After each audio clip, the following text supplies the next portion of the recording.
Hello YouTube, back again with another video. Excuse the video is very dark, kind of ate some stuff, kind of broke my face out a bit whatsoever, and basically kind of on a conscious note, about being seen with the light whatsoever, But anyway, today's video is going about being in control. Never let a law dominate or control you. See, the way my family practice is different from a way a lot of other people practice voodoo, In my family, what I was taught as a young teen was never to let the law dominate you. There's benevolent and malevolent. At the end of the day, your life is important. Voodoo is about necessity. This is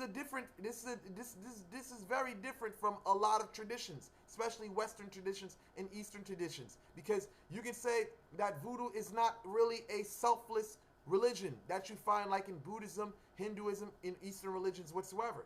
It is about necessity, it's about necessity, doing for self, reciprocity. What can this spirit do for me? It's not where we just getting spirits and just dealing with spirits just because, hey, I'm hugging trees and I want to be in tune with nature. No, it's about what the spirit can do for you, and in this agreement or pact, you have to be the one in charge, because at the end of the day, what they say, when you're dealing with business, the customer is always right. So when you're dealing with a spirit, the spirit has to do for you. If it can't do for you, hey, you got to pack your shit up and go, brother. That's the way you have to deal with business when you're dealing with spirits. This whole thing of allowing the spirit to control you and tell you what to do, that thing is out. I don't know about what camp other people are from, but as far as the perspective, my perspective and how I was taught voodoo, you have to be the one in control.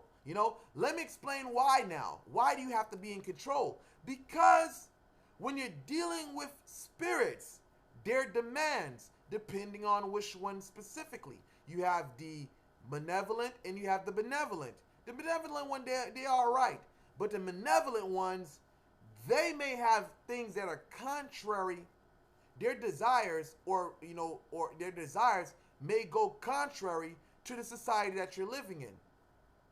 The malevolent ones have desires that, let's just say, well, you know what? Let me put it like this.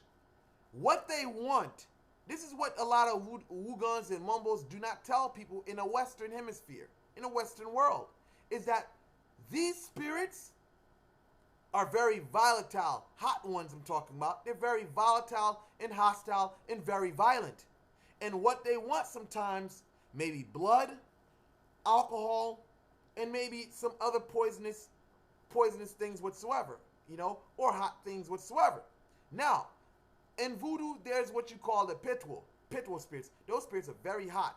And most of the times they do not take minor things such as candy, sweet things, or little minor stuff like incense. They don't take those things. They take high grade things. So your mind also has to be prepared for this, because what they want, they may come through signs and omens. You may be dealing with a spirit and all of a sudden you start seeing the image of the spirit in a movie that you're watching, and it has to deal with blood sacrifices whatsoever. So now, you being immature, not knowing or having self-control, you say, oh man, maybe the spirit wants blood. So now you start doing, now you're immature, in your immature state, you figure, well, you know what, I'm going to get a domestic animal and kill it in my backyard. Now you end up going to fucking jail whatsoever for animal abuse whatsoever, you know what I'm saying? So these factors you got to take into consideration living in America, I'm living in America, and there's a lot of things that I can't do that can be done in Haiti, So when it becomes the factor of dealing with spirits, again,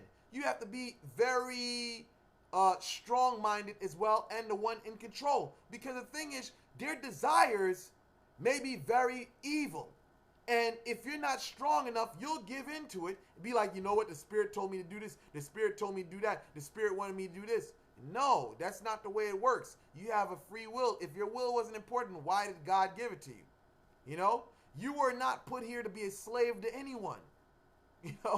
This is something that is not taught in voodoo. Everybody's, looking to be a servant, but in reality, you're not supposed to be a servant. The contract is for the spirit to serve you, and you give to him. You're paying the spirit for its service, not to be pimped or bullied by the spirit. No. The spirit's supposed to serve you. 50-50 contract. You know? Yeah, because it's definitely, I came across an experience recently with different customers whatsoever, you know, that have gotten initiated through different other people, and it's like they're afraid of their spirit. I remember when I was in Haiti, this lady came to my dad's church. She was screaming like, you know, oh, she's afraid of Esley Dontor. Esley Dontor is going to kill her. This and that, you know. The lady was just, you know, she was really bugging. She, you know, not to say that she didn't have a reason. She was tripping out because she was a servant. No.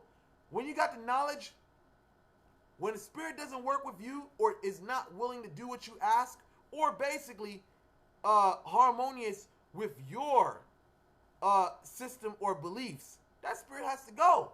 You know, that's the way it cut and dry. You know, it's like this. If you don't keep up on your bargain, what they come do? They come fuck with you. So it's the same way you got to fuck with them. You know, if they can't basically submit to what you're capable of giving to them, then they got to go. And if, you know, and another thing is, when you deal with the spirits, not to lose my train of thought, but I got to stress this. When you deal with spirits, the way they react to things is the way you begin to react to things. You may be a peaceful person, but now you figure, you know what? I want the biggest, meanest spirit. Now when you deal with the spirit, now the average person pisses you off or does something that you would have acted like cool-headed to. Now the fact that you're dealing with these hot spirits, you get in a violent rage and you pick up an object and hit the person with. You know, so it becomes something that you have to have sense of self-control and discipline when dealing with hot, malevolent forces, you know, and spirits in general, you know, because it can be very dangerous. It can become dangerous to yourself, and it can become dangerous to people around you, you know, and this is a thing that a lot of people are not talking about in voodoo, you know. With that said, I'm definitely going to conclude this video. I hope this was informative, you know. I don't think I have any more things to say. Like, subscribe. I don't think I'm going to be uploading any videos tonight. So, other than that, hopefully this video did enough or said enough for you. I'm out. Peace out.